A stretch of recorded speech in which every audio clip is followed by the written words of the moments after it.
제가 대신 피아노 치면 안 될까요? 할머니, 여기가 노인정인 줄 알아요? 당장 비켜요. 지금 뭐라고 했어? 연주자가 안 왔다고? 대전화도 메시지도 전부 안 됩니다. 오늘이 어떤 날인지 알아? 재벌가 결혼식이야. 이거 터지면 끝이야. 매니저님, 예식 시작 7분 전입니다. 내가 책임질 거야? 아니면 지금 당장 무대 올라갈 거야? 제가 대신 치면 안 될까요? 뭐라고요? 할머니 피아노 치실 줄 아세요? 지금 장난칠 때야? 여긴 결혼식장이야. 노인정이 아니라고. 할머니, 정말 책임지실 수 있겠습니까? 그럼요. 누구 결혼식인데요?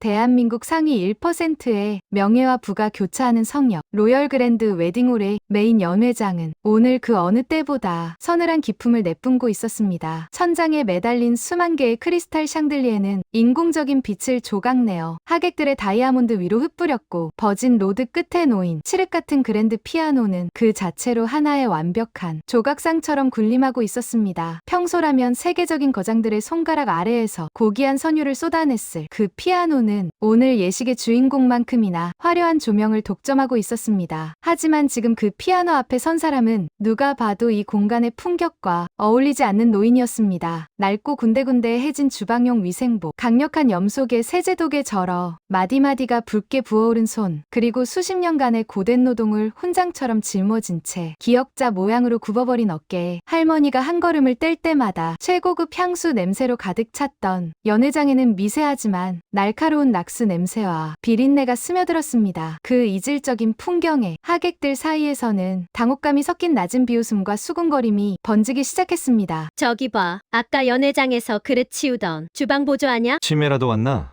관리는 도대체 어떻게 하는 거야? 인생에 한 번뿐인 예식을 망치려고 작정했나 보네. 저런 손으로 건반을 건드리다니 악기 버리는 거 아냐? 마이크를 쥔 손에 땀을 쥐며 얼어붙었고 원래 화려한 축하 연주를 신부 측 사회자는 맡기로 했던 피아니스트의 빈 의자는 주인 없는 왕좌처럼 차갑게 빛나고 있었습니다. 사실 이것은 우연이 아니었습니다. 이 웨딩홀의 실세, 박 매니저가 신랑인 김현우 사장을 곤란하게 만들어 경영권을 흔들기 위해 의도적으로 연주자를 매수한 결과였죠. 예식장의 스태프들은 당장이라도 무대 위로 뛰어 올라가 노인을 끌어내릴 기세로 무전기를 고쳐 잡았습니다. 일생일대의 경건한 예식이 한순간에 소란스러운 소동극으로 변질되려던 그 찰나 신랑인 현우가 입을 열었습니다. 맞춤 수트의 날카로운 선만큼이나 사늘하고도 깊은 눈매가 할머니의 초라한 뒷모습에 고정되었습니다. 현우 사장님은 평소 감정을 잘 드러내지 않는 냉철한 경영자로 유명했지만 지금 그의 눈동자에는 설명하기 힘든 기묘한 일렁임이 스쳐 지나가고 있었습니다. 괜찮습니다. 이분이 연주할 수 있다고 하셨습니다. 제가 직접 허락한 일이니 누구도 방해하지 말고 그대로 진행하시죠. 사장님의 낮고 단호한 목소리가 홀을 지배하자 일렁이던 소라는 순식간에 가라앉았습니다. 하지만 사람들의 눈에 서린 불쾌한 의구심까지 사라진 것은 아니었습니다. 할머니는 아무 말 없이 마치 오랜 세월 마주해온 비석 앞에 서듯 천천히 피아노 의자에 앉았습니다. 의자가 할머니의 무게를 이기지 못하고 아주 미세하게 끼익거리는 소리를 냈지만 할머니는 그 소리조차 듣지 못하는 듯 오직 건반만을 응시했습니다. 할머니가 건반 위에 손을 얹는 순간 장내의 모든 시선은 그 손으로 쏠렸습니다. 퉁퉁 부어오른 마디와 지문이 다 닳아 매끈해진 손가락 끝, 그 손이 얼마나 많이 차가운 얼음물 속에 잠겼는지, 얼마나 오래 세상의 모진 풍파를 홀로 견뎌내며 버텨왔는지 그 초라한 질감이 증명하고 있었습니다. 사람들은 조롱 섞인 웃음을 멈추고 침을 삼켰습니다. 저 투박한 손가락들이 과연 저 고귀한 건반을 눌러 무엇을 할 수 있을까 하는 의문 때문이었습니다. 첫 음이 울렸습니다.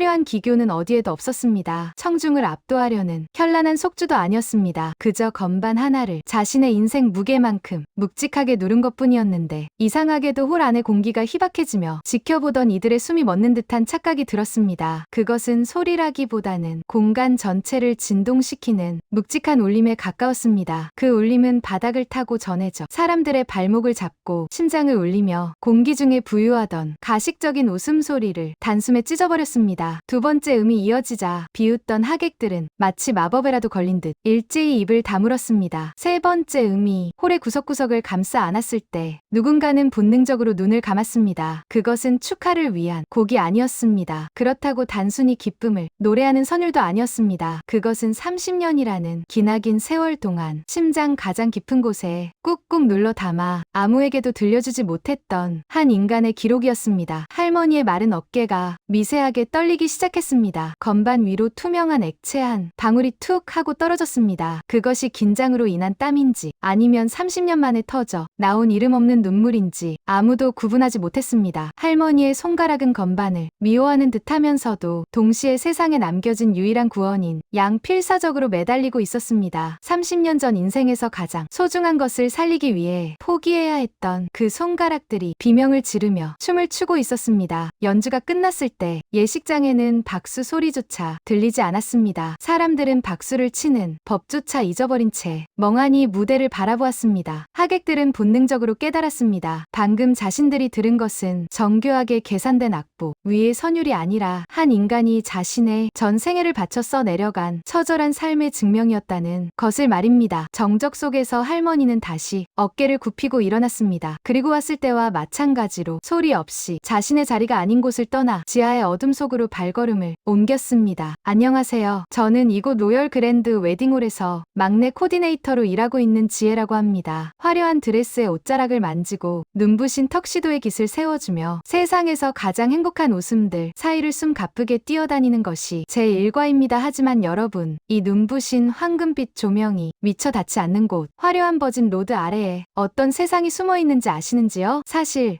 방금 그 기적 같은 피아노 연주를 선보였던 할머니를 저는 1년 전부터 아주 가까이서 지켜봐 왔습니다. 화려한 예식장 로비에서 엘리베이터를 타고 한참을 내려가야 닿는 곳 엘리베이터 문이 열리면 가장 먼저 코끝을 찌르는 건 지독한 습기와 락스 냄새 그리고 대형 식기세척기가 쉼없이 뿜어내는 기계적인 소음입니다. 지하 3층의 거대한 주방 그곳이 바로 할머니의 세상이었습니다. 이곳의 사람들은 할머니를 이름 대신 직관적이고 차가운 꼬리표로 불렀습니다. 어이, 저기 그 지하 노인네. 접시 아직 멀었어? 그 주방분.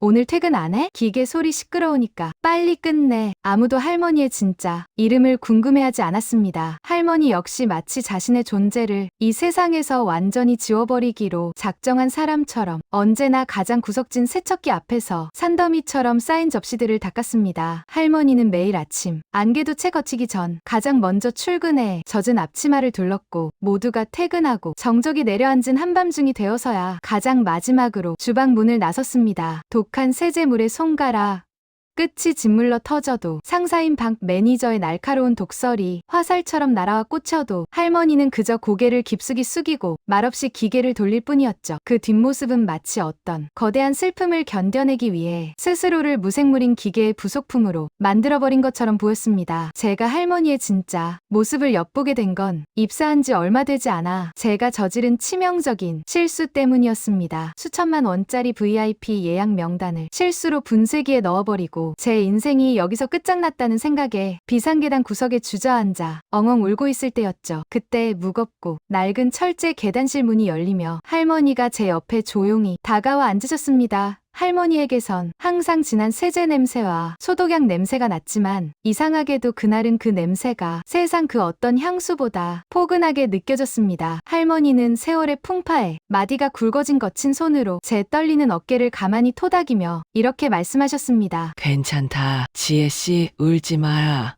인생에서 진짜 중요한 건 이런 종이 쪼가리에도 안 적혀 있고 화려한 숫자에도 안 적혀 있는 법이란다.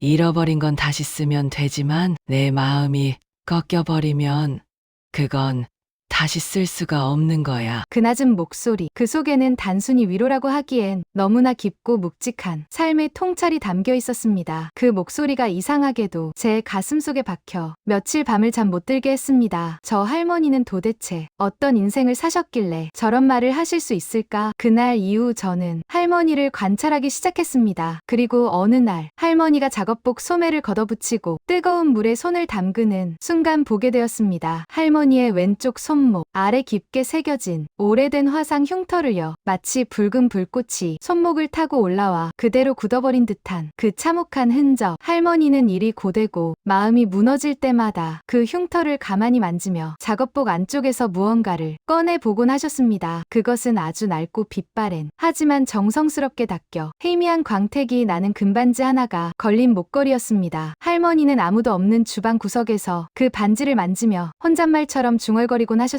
12월 31일만 지나면 그러면 다 괜찮아질 거야. 우리 아들도 이 엄마를 찾을 수 있겠지. 그 의미를 그땐 알지 못했습니다. 왜 할머니가 그토록 12월 31일이라는 날짜에 집착하는지, 왜 그 화려한 피아노 소리가 연회장에서 흘러나올 때마다 몸을 부르르 떨며 주방 깊숙한 곳으로 숨어버리는지를요. 하지만 이제는 알 것 같습니다. 할머니는 피아노를 칠 줄 몰랐던 사람이 아니었습니다. 자신의 목숨보다 사랑했던 아들을 지키기 위해 평생을 바쳐 사랑했던 피아노를 스스로 꾹 눌러 묶고 살아온 사람이었습니다. 아들의 앞날을 위해 죽은 사람이 되어야 했던 그 잔인한 계약, 그리고 사고 당시 아들을 살리기 위해 불길속으로 밀어넣어야 했던 자신의 손. 30년 동안 할머니의 천재적인 손가락은 죄책감과 희생이라는 이름 아래 얼음처럼 얼어붙어 있었던 것입니다. 그리고 바로 오늘 30년 동안 굳게 닫혀있던 그 판도라의 상자가 열렸습니다. 아들의 결혼식이 엉망이 되는 것을 참아 볼 수 없었던 어머니의 본능이 마비된 손가락을 깨운 것이죠. 사람들의 비웃음과 편견을 뚫고 할머니의 젖은 손이 건반 위에 올라온 순간 우리 웨딩홀의 공기는 완전히 바뀌어 버렸습니다. 과연 김현우 사장님은 왜 그 초라한 할머니의 연주를 허락했을까요? 그리고 할머니의 목에 걸린 그 반지는 도대체 누구의 것이었을까요? 이제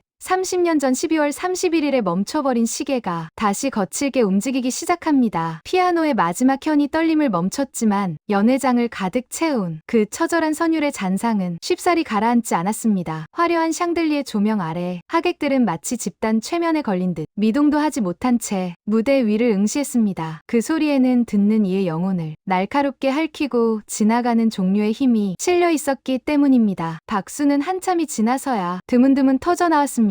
그것은 감동에 의한 환호라기보다는 이 기이하고도 압도적인 상황을 어떻게든 매듭짓고 일상의 평온으로 돌아가고 싶어하는 이들의 방어적인 예의에 가까웠습니다. 저 지혜는 무대 뒤편 기둥 옆에서 그 모든 광경을 지켜보고 있었습니다. 제 시선이 머문 곳은 단 한 군데, 바로 우리 웨딩홀의 주인인 김현우 사장님이었습니다. 평소 냉철함과 이성으로 무장한 경영자였던 사장님은 지금 마치 전신이 마비된 사람처럼 굳어 있었습니다. 사장님의 시선은 무대를 내려가는 할머니의 굽은 등과 마디마다 두툼하게 박인 굳은 살, 그리고 물비린내가 벨대로 밴 그 초라한 손끝을 집요하게 훑어 내려가고 있었죠. 그리고 마침내 할머니가 자리에서 일어나기 위해 옷매무새를 가다듬으며 소매가 아주 살짝 들린 그 찰나의 순간 사장님의 눈동자가 세차게 흔들리는 것을 저는 보았습니다. 할머니의 왼쪽 손목 안쪽에 새겨진 불에 달궈진 낙인 같은 익숙한 화상 흉터. 그 순간 사장님은 본능적으로 자신의 왼쪽 소매를 걷어 올렸습니다. 세계 최고의 장인이 만든 맞춤, 정장의 정교한 커프스 단추 아래 평생 그가 타인에게 보여준 적 없는 은밀한 치부이자 지울 수 없는 과거의 증표인 오래된 화상 자국이 모습을 드러냈습니다. 사장님의 흉터와 할머니의 흉터, 그것은 마치 한 뿌리에서 갈라져 나온 두 개의 상처처럼 닮아 있었습니다. 사장님의 얼굴은 수치심이 아닌 형언할 수 없는 공포와 그리움으로 일그러졌습니다. 그것은 사장님이 매년 12월 31일만 되면 겪어야 했던 원인 모를 호흡곤란의 실체이자 30년 동안 봉인되어 있던 기억의 빗장이 풀리는 소리였습니다. 설마 말도 안 돼. 이건 우연일 뿐이야. 사장님의 입술이 소리 없이 달싹였습니다. 하지만 기억은 무자비했습니다. 눈보라가 미친 듯이 몰아치던 밤의 비릿한 연기 냄새, 차가운 아스팔트 바닥 위로 쏟아지던 붉은 불빛, 그리고 타오르는 화마 속에서 자신을 밀어내며 뜨거운 온기를 온몸으로 받아내던 누군가의 떨리는 품. 사장님은 자신도 모르게 가슴 안쪽을 움켜쥐었습니다. 30년 동안 단 한 번도 짝을 찾지 못한 채 가슴을 시리게 했던 낡은 반지가 지금 저 초라한 주방 보조 노인의 목걸이 끝에서 반짝이고 있었기 때문입니다. 그때 박 매니저가 서늘한 구두 소리를 내며 사장님 곁으로 다가왔습니다. 박 매니저의 얼굴은 평소보다 훨씬 창백했고 눈빛엔 당혹감을 감추려는 기색이 역력했습니다. 사장님, 신부님께서 기다리고 계세요. 저 노인네는 제가 알아서 처리하겠습니다. 치매 기운이 있는 노인이 큰 실례를 범했군요. 어서 예식을 마무리하시죠. 박 매니저의 말투는 상냥했지만 그녀의 손은 미세하게 떨리고 있었습니다. 마치 무언가 들키지 말아야 할 비밀이 들통날 당할까봐 전전긍긍하는 사람처럼 보였죠. 박 매니저가 할머니를 끌어내리려 사람들을 부르려던 찰나 사장님의 낮고 단호한 목소리가 홀을 갈랐습니다. 신혼여행은 미루겠습니다. 장내가 순식간에 술렁였습니다. 신부인 윤서 씨조차 당혹스러운 눈으로 사장님을 바라보았죠. 하지만 사장님은 흔들림이 없었습니다. 그는 냉철한 CEO의 가면을 다시 썼습니다. 로열 그랜드의 근본부터 다시 점검해야겠습니다. 화려한 연회장 아래 지하 주방의 환경이 이토록 무너져 있다는 것을 오늘에야 알았습니다. 당분간 저는 이곳에 상주하며 현장 경영을 직접 지휘하겠습니다. 윤서 씨, 미안합니다. 갑작스런 결정이긴 하지만 당신이 이해해주면 좋겠어요. 이것은 명백한 명분이었습니다. 박 매니저와 저 멀리 본가에서 이 모든 상황을 보고받고 있을 회장님의 의심을 피하기 위한 사장님만의 치밀한 전략이었죠. 합법적으로 지하 주방에 머물며 저 노인의 정체를 파헤치겠다는 선전포고였습니다. 신부인 윤서 씨는 사장님의 손을 가만히 잡았습니다. 그녀는 사장님의 흉터와 그가 품은 슬픔을 누구보다 잘 아는 유일한 아군이었습니다. 그녀는 낮은 목소리로 속삭였습니다. 당신의 잃어버린 30년을 찾기 전엔 우리에겐 진정한 시작도 없을 거예요. 다녀오세요. 할아버님께는 제가 잘 말씀드릴게요.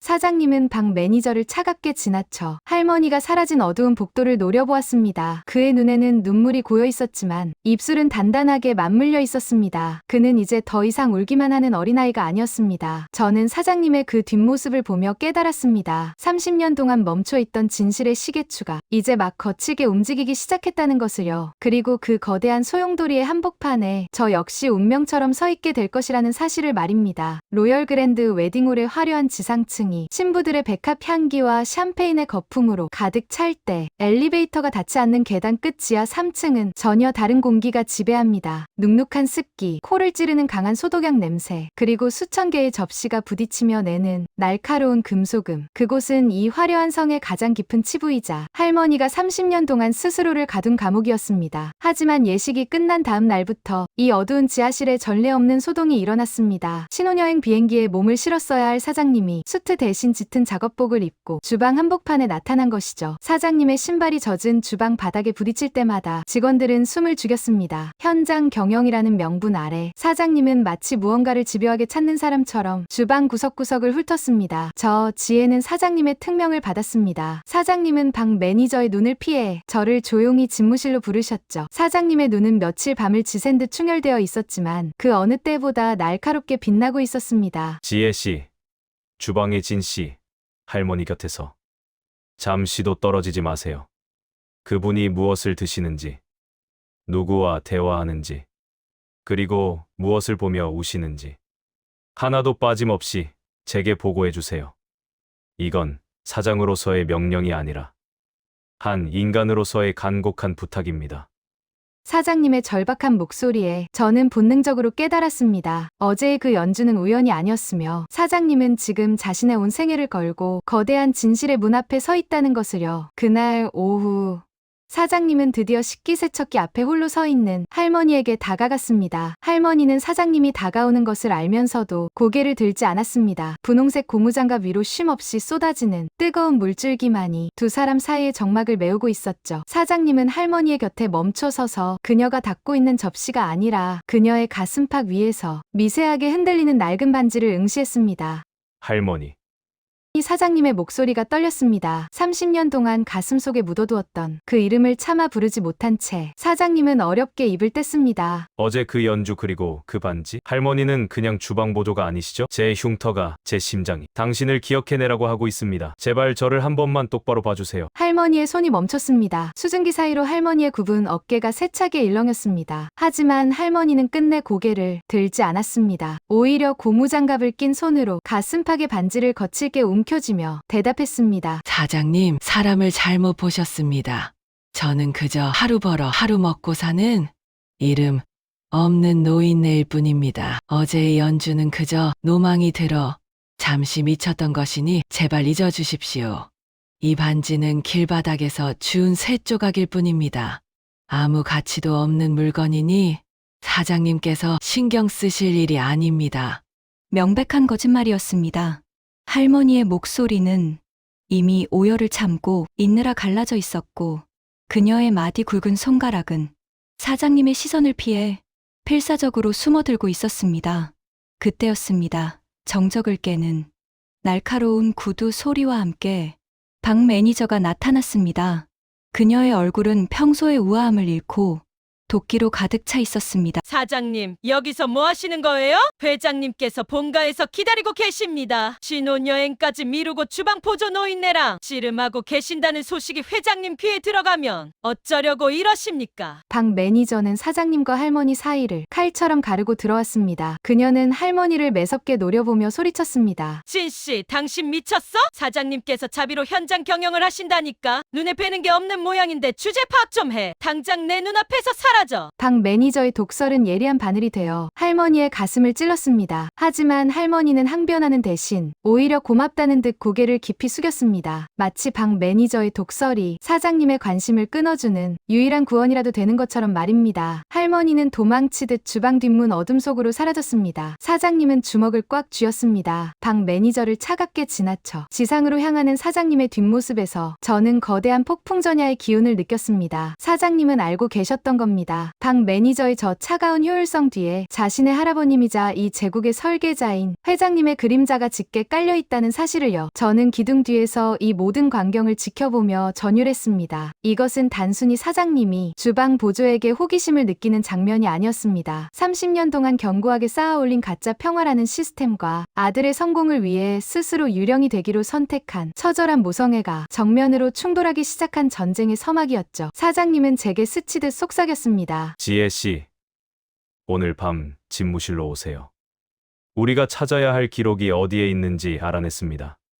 30년 전 12월 31일 눈보라 속에 멈춰버렸던 진실의 시계가 이제 거칠게 태엽 소리를 내며 돌아가기 시작했습니다. 과연 사장님과 제가 찾아낼 그 기록 속엔 어떤 참혹한 계약이 숨겨져 있을까요? 그리고 회장님은 왜 그토록 이 진실을 지하실 아래 묻어두려 했을까요? 축복과 환호로 가득했던 예식장의 불이 꺼지고 세상은 다시 고요한 어둠 속으로 침잠했습니다. 하지만 현우 사장님에게 그 밤은 생애 가장 길고도 시끄러운 밤이었습니다. 신혼여행을 미룬 사장님은 모두가 퇴근한 야심한 시각 저를 사장 직속 비서실로 불렀습니다. 사장님의 집무실 안쪽에는 평소 아무도 접근할 수 없는 육중한 철제 금고가 있었습니다. 그것은 사장님의 조부이자 로열 그랜드에 살아있는 권력인 회장님이 내 아비의 유품이니 내가 성인이 되면 열어보라며 건넸던 봉인된 기억의 상자였습니다. 집무실의 공기는 차갑다 못해 날카로웠습니다. 사장님은 맞춤 수트의 단추를 하나 풀어내고는 떨리는 손으로 금고에 다이얼을 돌렸습니다. 툭 하고 무거운 금소금이 정막을 깼습니다. 금고를 열자마자 쏟아져 나온 것은 곰팡이 냄새가 섞인 낡은 종이의 채취였습니다. 그 냄새는 순식간에 사장님을 1994년 12월 31일 그 지옥 같은 눈보라 속으로 강제 송환시켰습니다. 사장님은 가장 먼저 사고 보고서라고 적힌 빛바랜 파일을 집어 들었습니다. 종이는 바스라질 듯 위태로웠지만 그 위에 적힌 활자들은 선명한 칼날이 되어 사장님의 눈을 찔렀습니다. 사고 개어 일시 1994년 12월 31일 밤 11시 45분경 장소 강원도 평창군 인근 국도 상황 빙판길 미끄러짐으로 인한 전복 및 화재 피해 성인 남성 1명 사망운전자 성인 여성 1명 행방불명 소아 1명 구조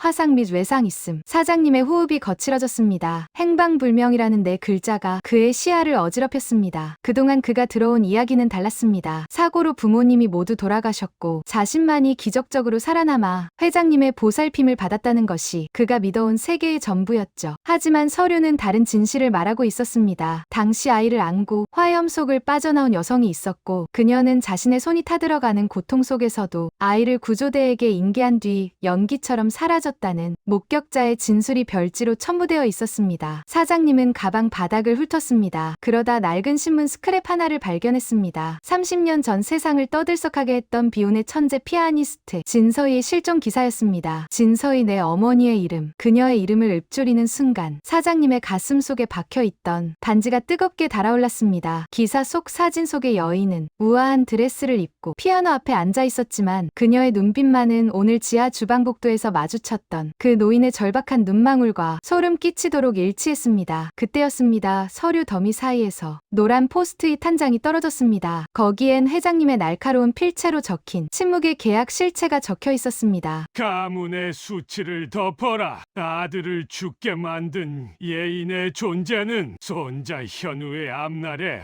얼룩일 뿐이다. 아이를 살려준 대가로 그녀의 신원을 말소한다. 진서희는 오늘부로 죽은 사람이다. 그녀를 주방 명부에 진씨로 등재하여 평생 아들의 곁을 맴돌며 속죄하게 하라. 단 아는 척하는 순간 아이의 후계자 지위는 박탈될 것이다. 사장님은 전신의 소름이 돋는 것을 느꼈습니다.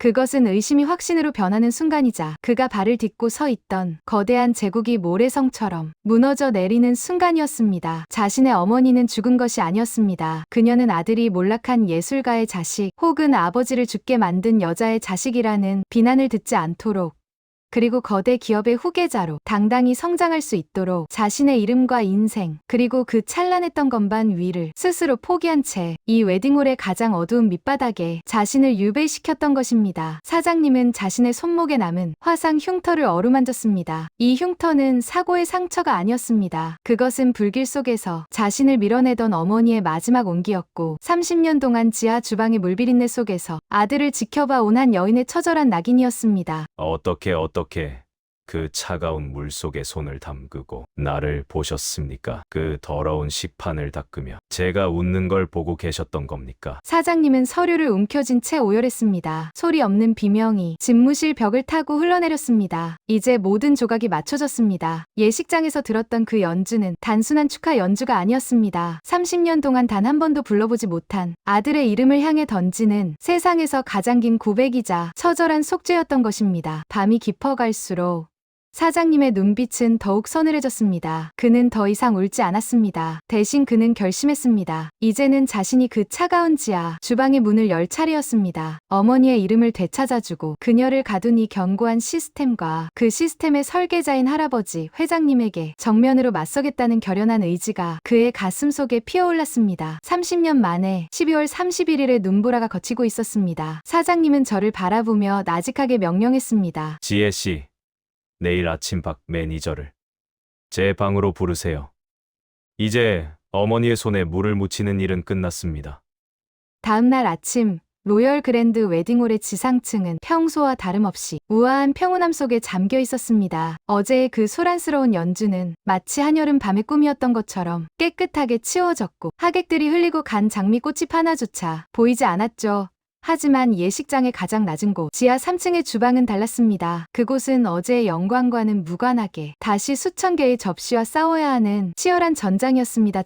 지혜는 평소처럼 연회장의 비품을 점검하던 중 믿기지 않는 광경을 목격했습니다. 사장님이 집무실에서 내린 명령 때문이었을까요? 단 한 번도 이 지저분한 복도로 내려온 적 없던 우리 웨딩홀의 주인 김현우 사장님이 엘리베이터가 아닌 비상계단을 통해 지하 주방으로 향하고 있었습니다. 그의 걸음걸이는 평소의 절제된 CEO의 모습이 아니었습니다. 무언가에 쫓기는 듯하면서도 절대로 물러서지 않겠다는 결연함이 맞춤 수트의 뒷모습에서조차 뜨겁게 뿜어져 나오고 있었죠. 사장님이 육중한 주방 문을 거칠게 열고 들어섰을 때 거대한 식기세척기가 뿜어내는 뿌연 수증기가 그의 눈앞을 가로막았습니다. 습하고 비릿한 공기, 소독약 냄새가 진동하는 그곳에서 할머니는 어제와 다름없이 산더미처럼 쌓인 접시를 닦고 있었습니다. 사장님의 눈부신 화이트 셔츠와 주방의 검은 그을음, 그리고 할머니의 낡은 위생복은 지독하게도 어울리지 않는 풍경이었습니다. 사장님은 한참 동안 할머니의 뒷모습을 바라보았습니다. 30년 동안 이 어둡고 습한 곳에서 자신의 아들이 화려한 조명 아래서 왕좌에 앉아있는 것을 지켜보며 남들이 먹다 남은 찌꺼기를 닦아냈을 한 여인의 뒷모습을요. 사장님은 떨리는 숨을 몰아쉬며 30년 동안 금지되었던 그 이름을 마침내 허공에 놓아주었습니다. 진서희 씨. 그 이름이 주방의 소란스러운 기계 소리를 뚫고 지나가 할머니의 등에 닿았습니다. 30년 동안 이 웨딩홀에 그 누구도 부르지 않았던, 아니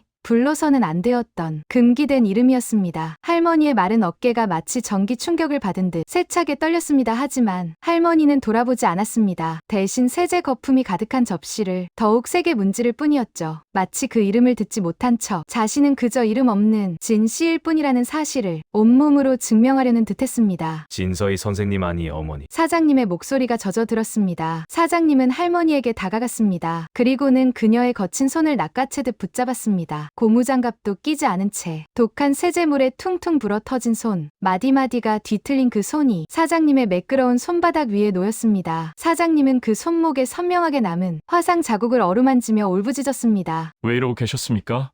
왜 그 차가운 서류 속에 준 사람으로 남아서 이 밑바닥에서 유령처럼 살고 계셨던 겁니까? 제가 누구 때문에 이 화려한 가짜 성 안에서 웃고 있었는데 할머니는 그제야 천천히 고개를 들었습니다. 어제 피아노 앞에서 보여주었던 그 찬란한 거장에 안광은 온데간데 없고 그저 자식의 앞길을 막을까봐 전전긍긍하는 초라한 노인의 눈망울만 남았습니다. 그녀는 필사적으로 손을 빼내려 하며 고개를 저었습니다. 할머니의 눈에는 공포가 서려 있었습니다. 사장님이 진실을 알게 된 순간 회장님이 쳐놓은 그 잔인한 덫이 아들을 삼켜버릴까봐 두려웠던 것이죠. 사람을 잘못 보셨습니다. 사장님, 저는 그저 진 씨라고 불리는 늙은이일 뿐입니다. 어제의 연주는 그저 노망이 들어 잠시 미쳤던 것이니 제발 잊어주십시오. 어서 올라가세요. 여기는 사장님 같은 분이 오실 곳이 아닙니다. 제발 저를 모른 척 해주세요. 거짓말이었습니다. 할머니의 목소리는 이미 오열을 참고 있느라 갈라져 있었고 그녀의 손목은 사장님의 손목 흉터와 공명하듯 파르르 떨리고 있었습니다. 사장님은 가슴 안쪽에서 어제 서재에서 찾은 그 낡은 반지 목걸이를 꺼내 보였습니다. 이 반지가 증명하고 있습니다. 할아버님이 숨기려 했던 그 기록들, 어머니가 스스로 지워버린 그 이름들이 전부 다 말해주고 있다고요. 1994년 12월 31일 그 눈보라 속에서 저를 안고 불길을 빠져나온 건 어머니였습니다. 그런데 왜 나를 버린 것처럼 꾸며야 했습니까? 왜 이 지옥 같은 곳에서 제 잔상을 닦으며 사셨냐고요.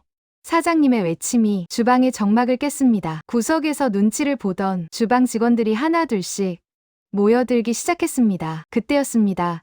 마치 기계적인 질서를 유지하려는 듯 방 매니저가 차가운 구두 소리를 내며 나타났습니다. 그녀의 표정은 어제보다 더 차갑고 단호했습니다. 그녀에게 할머니는 지켜야 할 어머니가 아니라 회장님의 명령을 수행하기 위해 반드시 은폐해야 할 오류일 뿐이었습니다. 사장님, 이게 무슨 추태입니까? 직원들이 보고 있습니다. 신혼여행까지 미루고 주방 보조 노인네랑 이런 심파극을 찍으시다니. 회장님께서 아시면 로열 그랜드의 후계 구도가 어떻게 변할지 생각 안 하시는 겁니까? 방 매니저는 사장님과 할머니 사이를 칼처럼 가르고 들어왔습니다. 그녀는 할머니를 매섭게 노려보며 예리한 바늘 같은 독설을 내뱉었습니다. 진씨, 내가 조용히 짐 싸서 나가라고 했을 텐데 사장님께 이런 곤란한 상황을 만들다니 정말 실망이군요. 당신이 진심으로 사장님을 생각한다면 당신 존재 자체가 독이 된다는 걸 왜 모릅니까? 방 매니저의 말은 할머니의 가장 아픈 곳을 정확히 찔렀습니다. 할머니는 다시 어깨를 굽히며 사장님의 눈을 피했습니다. 죄송합니다. 사장님,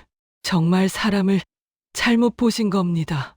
할머니는 도망치듯 주방 뒷문 어둠 속으로 사라졌습니다. 저는 그 광경을 지켜보며 전율을 느꼈습니다. 방 매니저의 저 차가운 효율성은 사실 이 웨딩홀을 지탱하는 거대한 시스템 그 자체였습니다. 그 시스템은 30년 전에도 똑같이 작동했겠지요. 거장의 몰락을 숨기고 후계자의 완벽한 배경을 만들기 위해 한 여인의 인생을 통째로 지워버린 바로 그 시스템 말입니다. 사장님은 주먹을 꽉 쥔 채 할머니가 사라진 어두운 복도를 노려보았습니다. 그의 눈에는 눈물이 고여 있었지만 입술은 단단하게 맞물려 있었습니다. 그는 이제 더 이상 울기만 하는 어린아이가 아니었습니다. 시스템이 나를 지키기 위해 당신을 죽였다면 이제는 내가 그 시스템을 무너뜨려서라도 당신을 세상 밖으로 꺼낼 겁니다. 진서이라는 그 위대한 이름을 다시는 누구도 함부로 부르지 못하게 만들 겁니다. 사장님은 방 매니저를 차갑게 지나쳐 지상으로 향했습니다. 사장님은 저를 스쳐 지나가며 아주 작지만 분명하게 말씀하셨습니다. 지혜 씨, 이제 시작입니다. 방 매니저가 숨기려는 모든 장부를 조사하세요. 어머니가 이 지옥에서 보낸 30년의 대가를 나는 반드시 받아낼 겁니다. 모든 예식이 끝나고 화려했던 조명이 하나둘 꺼진 로열 그랜드 웨딩홀의 메인 연회장은 고요하다 못해 서늘한 정막에 잠겨 있었습니다. 불과 몇 시간 전까지만 해도 축복의 환호와 고가의 향수 냄새, 그리고 샴페인 잔이 부딪히는 경쾌한 소음들로 가득 찼던 공간이라고는 믿기지 않을 만큼의 정적이었죠. 천장에 매달린 수만 개의 크리스탈 샹들리에는 이제 인공적인 빛을 잃고 창밖에서 스며든 창백한 달빛만을 반사하고 우아하며 거대한 유령처럼 허공에 매달려 있었습니다. 그 버진 로드의 끝, 무대 위에는 칠흑 같은 광택을 내뿜는 그랜드 피아노가 마치 누군가의 묘비처럼 차갑게 군림하고 있었습니다. 현우 사장님은 그 텅 빈 홀의 한가운데 홀로 서 있었습니다. 평소 그가 입던 완벽한 실루엣의 수트는 이제 조금은 구겨진 채였고 단단하게 매어있던 넥타이는 느슨하게 풀려 있었습니다. 그는 천천히 마치 성지순례를 하는 고해성사자처럼 피아노 앞으로 다가갔습니다. 발걸음을 옮길 때마다 대리석 바닥에 부딪히는 구두 소리가 텅 빈 천장을 치고 돌아와 그의 어깨를 눌렀습니다. 그는 피아노를 전공하지도 않았고 건반의 배열조차 제대로 알지 못하는 사람이었습니다. 그에게 피아노란 그저 호텔의 품격을 높여주는 고가의 가구이거나 비즈니스를 위한 도구에 불과했죠. 하지만 지금 이 순간만큼은 달랐습니다. 그는 기억하고 있었습니다. 낮 동안 그 초라한 위생복을 입었던 여인, 아니 그의 어머니인 진서희 여사의 거친 손가락이 머물렀던 그 자리를요. 저 지혜는 연회장 뒤편에 어두운 기둥 뒤에서 이 광경을 숨죽여 지켜보고 있었습니다. 사장님은 조심스럽게 피아노 덮개 위로 손을 올렸습니다. 차가운 네커의 질감이 손바닥을 타고 심장까지 전달되는 듯했습니다. 그는 어머니가 앉았던 의자의 온기를 찾아보려 했지만 이미 식어버린 가죽 위에는 오직 서늘한 밤 공기만이 머물고 있었습니다. 그는 떨리는 손가락으로 건반 하나를 아주 살짝 눌러보았습니다. 딩딩 연주라고 할 수도 없는 불협화음이 텅 빈 연회장의 정막을 찢고 흩어졌습니다. 하지만 그 짧고 투박한 진동은 사장님의 전신을 관통했습니다. 그것은 30년 전 눈보라 속에서 들었던 자장가의 첫 소절 같기도 했고 지하 주방 바닥을 닦던 할머니의 거친 숨소리 같기도 했습니다. 바로 그때였습니다. 등 뒤에서 낮고 단정한 하지만 소름 끼치도록 차가운 목소리가 정막을 깨고 들려왔습니다. 사장님, 이 시간에 여긴 왜 오신 겁니까? 내일 있을 이사회 준비와 신규 브랜딩 보고서 검토는 다 마치셨는지요? 방 매니저였습니다. 그녀는 평소와 다름없이 단 한 치의 흐트러짐도 없는 완벽한 유니폼 차림이었습니다. 밤이 깊었음에도 그녀의 머리카락 한 올, 입술에 바른 옅은 붉은색 립스틱은 마치 방금 출근한 사람처럼 정교했습니다. 그녀는 미소인지 경계인지 모를 무표정한 얼굴로 어둠 속에서 천천히 걸어 나왔습니다. 사장님은 피아노에서 손을 떼지 않았습니다. 아니,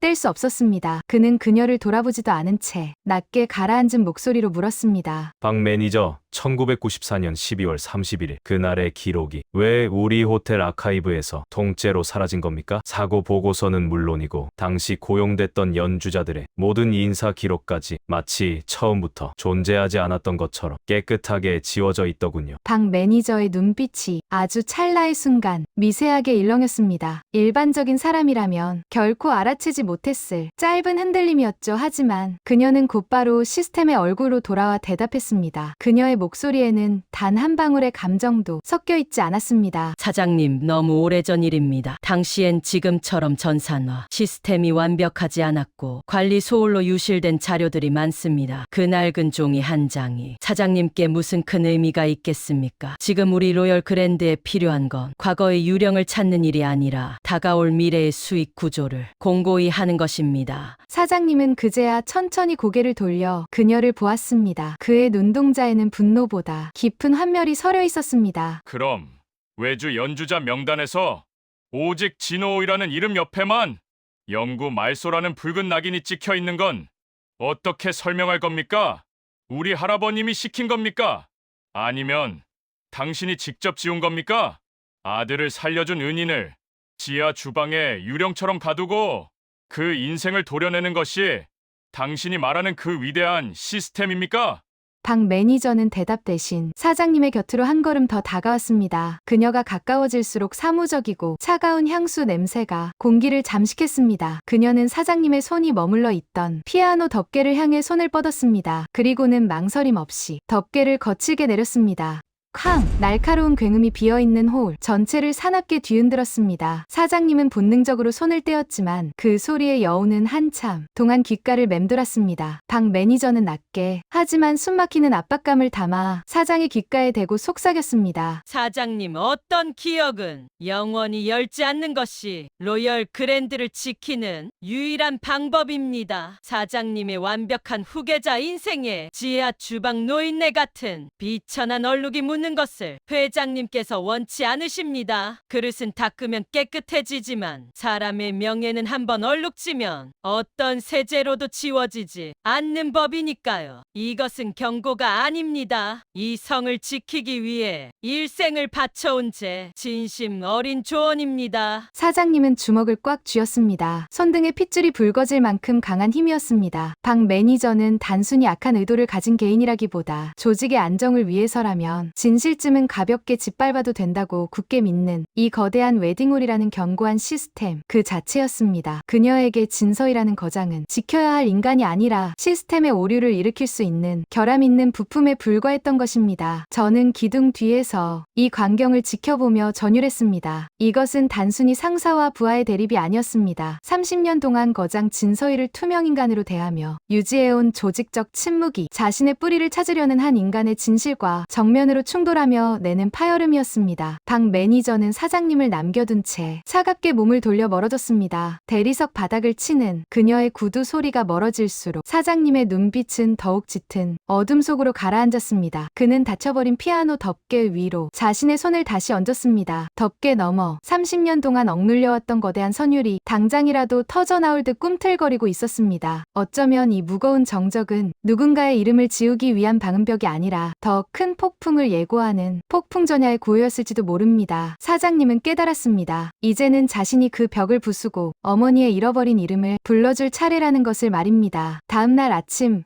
로열 그랜드 웨딩홀은 다시 평화로운 아침 햇살을 머금고 빛나고 있었습니다. 지상층 연회장에서는 화려한 꽃장식이 새롭게 교체되고 있었고 정장을 갖춰 입은 직원들이 하객들을 맞이할 준비로 분주했죠. 하지만 그 활기찬 풍경과는 정반대로 지하 주방의 공기는 유독 무겁게 가라앉아 있었습니다. 할머니는 평소처럼 산더미 같은 접시들 앞에 서지 못했습니다. 그녀가 불려간 곳은 화려한 집무실도 익숙한 주방도 아닌 지하 4층 구석에 위치한 외딴 연습실이었습니다. 그곳은 수십 년 전 호텔 초창기의 음악가들이 연습하던 공간이었지만 지금은 창고처럼 방치된 곳이었습니다. 창문 하나 없이 사방이 두꺼운 방음, 벽지로 막힌 그 방은 소리를 외부로부터 차단하기 위한 곳이라기보다는 진실을 영원히 매장하기 위한 관처럼 느껴졌습니다. 방 한가운데 놓인 낡은 테이블 위에는 고급스러운 찻잔이 놓여 있었고 박 매니저는 그곳에서 마치 심판관처럼 할머니를 기다리고 있었습니다. 저 지혜는 사장님의 부탁대로 박 매니저의 눈을 피해 연습실 문 밖 어두운 복도에 숨어 숨을 죽였습니다. 문틈 사이로 박 매니저의 서늘한 목소리가 흘러나왔습니다. 진씨, 어제 연주 정말 대단하더군요. 우리 호텔 직원들 사이에서도 심지어 하객들 단톡방에서도 할머니 이야기가 끊이지 않아요. 하지만 그 박수 소리가 할머니에겐 독이 될 거라는 생각은 안 해보셨나요? 박 매니저는 우아하게 차를 한 모금 들이켰습니다. 그녀의 손길은 단아했으나 할머니를 바라보는 눈빛은 먹잇감을 노리는 뱀처럼 차갑고 예리했습니다. 할머니는 아무 말 없이 바닥만 바라보았습니다. 세제독에 절어굽은 손가락들이 앞치마 자락을 초조하게 매만졌습니다. 박 매니저는 그 모습을 한심하다는 듯 쳐다보며 테이블 위에 두툼한 노란색 서류 봉투 하나를 올려놓았습니다. 사장님이 요즘 제정신이 아니에요. 신혼여행까지 미루고 30년 전 먼지 쌓인 서류들을 들추고 다니느라 이사회 준비도 신규 호텔 인수건도 다 뒷전이죠. 이게 다 누구 때문일까요? 사장님의 인생을 진심으로 걱정한다면 이제 그만 멈추셔야죠. 박 매니저는 봉투를 할머니 쪽으로 살짝 밀어냈습니다. 그 안에는 평생 그릇을 닦아도 만져볼 수 없을 만큼의 고액권 현금이 들어 있었습니다. 이 돈이면 할머니가 남은 평생 지하 주방에서 고생하지 않아도 조용히 사시기엔 충분할 겁니다. 오늘 예식이 끝나는 대로 짐 싸서 나가세요. 이게 사장님을 지키는 유일한 길이고 할머니가 어머니로서 하실 수 있는 마지막 배려입니다. 아니면 사장님께서 지금까지 쌓아온 모든 명예를 한순간에 무너뜨리는 부끄러운 얼룩이 되시겠습니까? 선택은 할머니 몫입니다. 그녀의 말은 예리한 메스가 되어 할머니의 심장을 조각냈습니다. 부끄러운 얼룩. 그 단어가 할머니의 고개를 더 깊이 숙이게 만들었습니다. 30년 전 회장님이 건넸던 그 잔인한 계약서의 내용이 박 매니저의 입을 통해 다시금 할머니를 옥죄어 왔습니다. 하지만 정적이 길어질수록 할머니의 호흡은 오히려 차분해졌습니다. 그녀는 봉투를 보지도 않은 채 30년 만에 처음으로 박 매니저의 눈을 똑바로 응시하며 나직하게 물었습니다. 30년 전에도 이런 식이었나요? 박 매니저의 완벽했던 포커페이스가 아주 미세하게 일렁였습니다. 무슨 말씀을 하시는 건지 모르겠군요. 아이 하나를 살리기 위해 내가 모든 기록에서 지워지는 조건으로 이곳 지하에 숨어든 거, 그것도 당신들이 말하는 그 위대한 시스템의 일부였나요? 내가 사라져야만 우리 현우가 완벽한 후계자로 자랄 수 있다고 믿으며 나를 유령으로 만든 것이 당신들이 설계한 그 화려한 성이었나요? 하지만 당신들이 틀렸어요. 나는 내 아들을 지키기 위해 사라졌던 거지. 당신들의 추악한 거짓을 지키기 위해 사라진 게 아니야.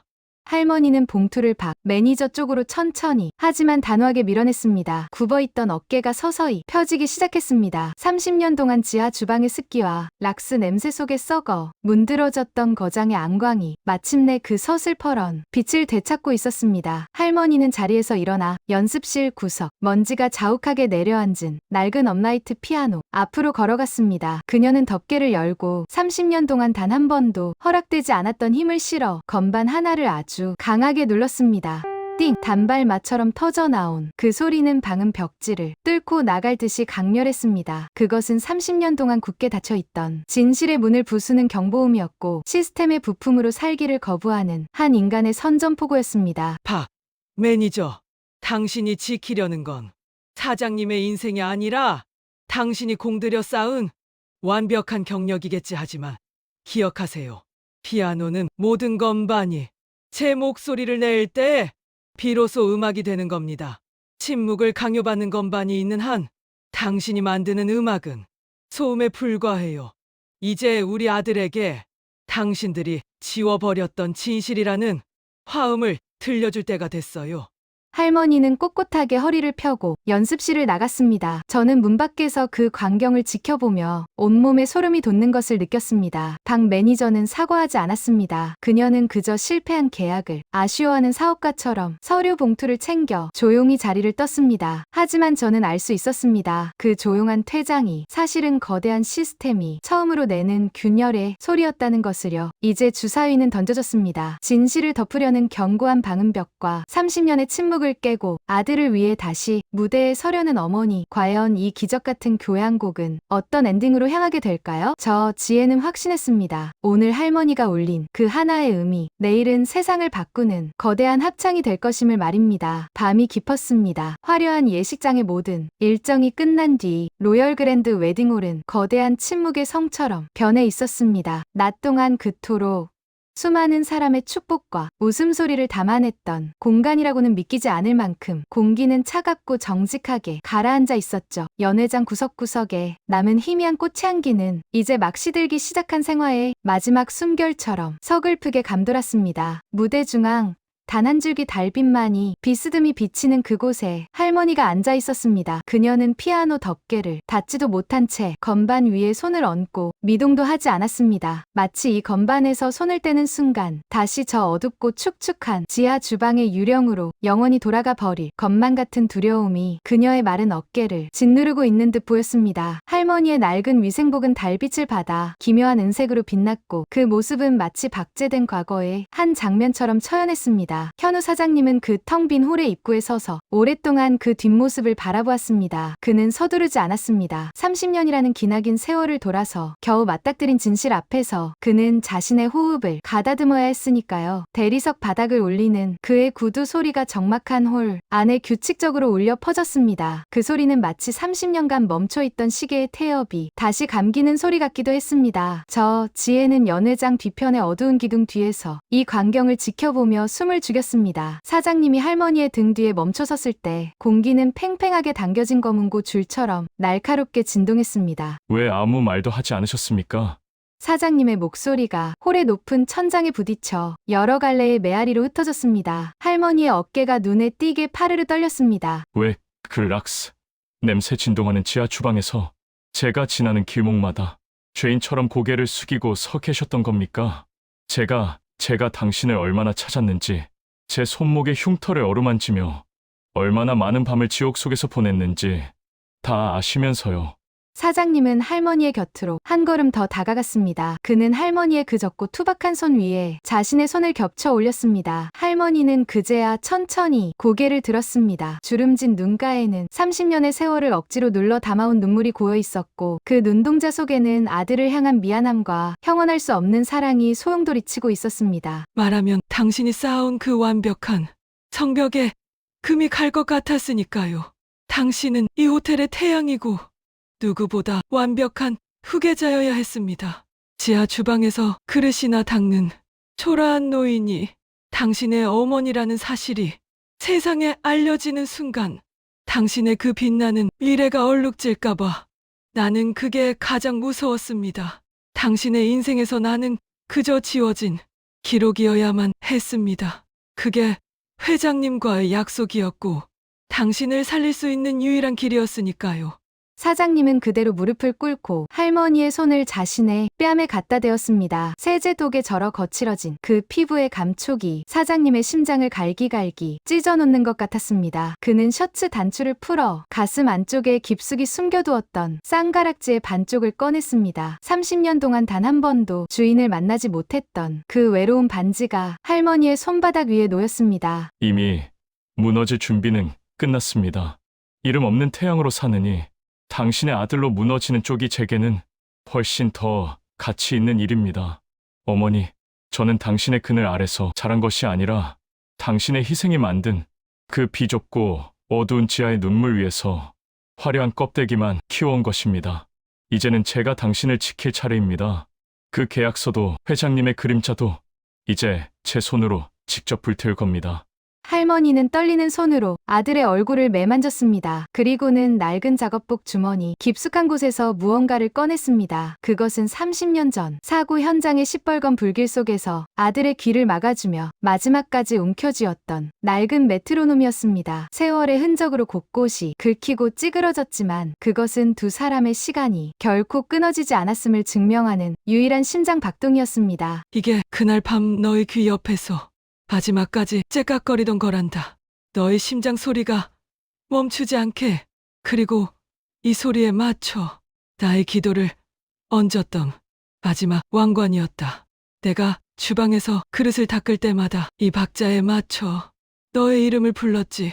메트로놈의 규칙적인 톡톡 소리가 적막한 연회장을 채우기 시작했습니다. 사장님의 머릿속에서 마침내 30년 전 12월 31일의 눈보라가 멈췄습니다. 그는 할머니의 품에 얼굴을 묻고 평생 한 번도 제대로 불러보지 못한 그 이름을 목 놓아 토해냈습니다. 어머니, 이제야 불러봅니다. 저는 그 광경을 보며 소리 없이 오열했습니다. 그때 저는 깨달았습니다. 이것은 단순히 잃어버린 가족이 상봉하는 장면이 아니었습니다. 시스템이라는 이름의 거대한 기계 아래서 소모품으로 버려졌던 한 인간의 존엄이 30년 만에 다시 복권되는 거룩한 의식이었습니다. 창밖으로 어슴푸레하게 새벽빛이 비치기 시작했습니다. 12월 31일의 차가운 밤이 지나가고 있었습니다. 메트로놈의 소리는 더 이상 과거의 비명이 아니었습니다. 그것은 새롭게 시작될 두 사람의 시간을 알리는 희망의 태엽 소리였습니다. 저 지혜는 확신했습니다. 오늘 밤 이 연회장에서 되찾은 것은 한 명의 연주자가 아니라 우리 모두가 잊고 살았던 인간으로서의 이름 그 자체였다는 것을요. 어둠이 걷히고 햇살이 피아노 건반 위를 비출 때 저는 비로소 이 긴 교향곡의 마지막 악장이 어떻게 완성될지 예감할 수 있었습니다. 이제 로열 그랜드 웨딩홀의 주인은 바뀌어야 할 시간입니다. 새벽의 푸른 기운이 가시고 로열 그랜드 웨딩홀 위로 30년 만에 가장 눈부신 정월 초하루의 햇살이 쏟아졌습니다. 매년 12월 31일이면 지옥 같은 눈보라와 매캐한 연기 냄새 그리고 가슴을 짓누르는 죄책감에 시달려야 했던 현우 사장님에게 올해 1월 1일은 생애 처음으로 온전히 숨을 쉴 수 있는 날이었습니다. 하지만 기적은 거저 주어지지 않았습니다. 지난 며칠간 웨딩홀은 유례없는 진통을 겪어야 했죠. 현우 사장님은 자신의 모든 직위와 명예를 걸고 30년 전의 진실을 공론화했습니다. 기업의 안정을 위해 한 예술가의 신원을 조직적으로 말소하고 그녀를 지하 주방에 유치했던 과거의 과오를 공식적으로 인정하는 작업은 결코 아름다운 동화 같지 않았습니다. 이사회의 거센 반발과 본가에 계신 회장님의 서슬퍼런 분노가 빗발쳤습니다. 그러나 사장님은 흔들리지 않았습니다. 가짜 성벽을 허물어야만 그 안에 갇힌 어머니를 구할 수 있다는 사실을 누구보다 잘 알고 있었기 때문입니다. 그 진통의 중심에는 방 매니저가 있었습니다. 그녀 그녀의 퇴장은 드라마틱한 참회도 눈물 젖은 사죄도 없었습니다. 그녀는 마지막 짐을 싸는 순간까지도 평소처럼 완벽하게 다려진 유니폼을 입고 차가운 눈빛으로 자신의 사무실을 정리했습니다. 사장님이 그녀를 찾아가 마지막 기회를 주었을 때도 그녀는 비릿한 미소를 지으며 대답했을 뿐입니다. 사장님, 저는 틀리지 않았습니다. 누군가는 오물을 치워야 하고 누군가는 그 오물이 있었다는 사실조차 모르게 벽을 칠해야 합니다. 저는 이 호텔이라는 거대한 시스템이 완벽하게 돌아가게 하기 위해 제 양심을 부품으로 썼을 뿐입니다. 당신이 누려온 그 찬란한 조명은 내가 만든 어둠 위에서만 빛날 수 있었던 겁니다. 이제 그 어둠을 걷어냈으니 감당해야 할 무게는 온전히 사장님의 몫이겠군요. 박 매니저는 끝내 사과하지 않았습니다. 그녀는 자신의 효율성이 곧 정의라고 믿는 시스템에 괴물로 남는 것을 택하며 소리 없이 호텔을 떠났습니다. 그녀가 떠난 빈자리에는 할머니를 진심으로 대하며 사장님의 곁을 지켰던 지혜가 파격적으로 연애 총괄, 매니저 대리로 임명되었습니다. 사장님은 제게 말씀하셨죠. 지혜 씨, 이제 우리 웨딩홀은 숫자가 아니라 사람의 숨소리를 먼저 듣는 곳이 되어야 합니다. 라고요. 그리고 대망의 신년, 음악회 날이 밝았습니다. 사람들은 수군거렸습니다. 30년 만에 부활한 전설의 거장, 진서희가 얼마나 눈부신 기교를 보여줄지, 예전에 그 완벽했던 선율이 그대로일지 기대와 의구심이 홀을 가득 채웠습니다. 연회장 중앙, 눈부신 조명 아래 그랜드 피아노 앞에 한 여인이 섰습니다. 더 이상 물비린내 나는 위생복도 굽은 어깨도 없었습니다. 우아한 남색 실크 드레스를 입었지만 그녀의 손만은 숨길 수 없었습니다. 조명 아래 드러난 손가락은 마디마디가 뒤틀려 있었고 락스에 절어 지문이 달아버린 손끝은 딱딱하게 굳어 있었습니다. 진서희 여사는 피아노 앞에 앉아 한참 동안 자신의 손을 내려다보았습니다. 그리고 객석을 향해 나직하게 입을 열었습니다. 여러분은 오늘 30년 전에 진서희를 기대하고 오셨을 겁니다. 하지만 제 손은 이제 그때처럼 화려한 속주를 할 수도 티 한 점 없는 맑은 음을 낼 수도 없습니다.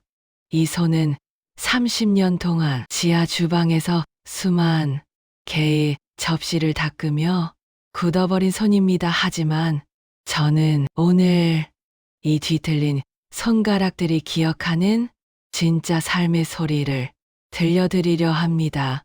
완벽하지 않지만 이것이 제 인생의 정직한 고백입니다.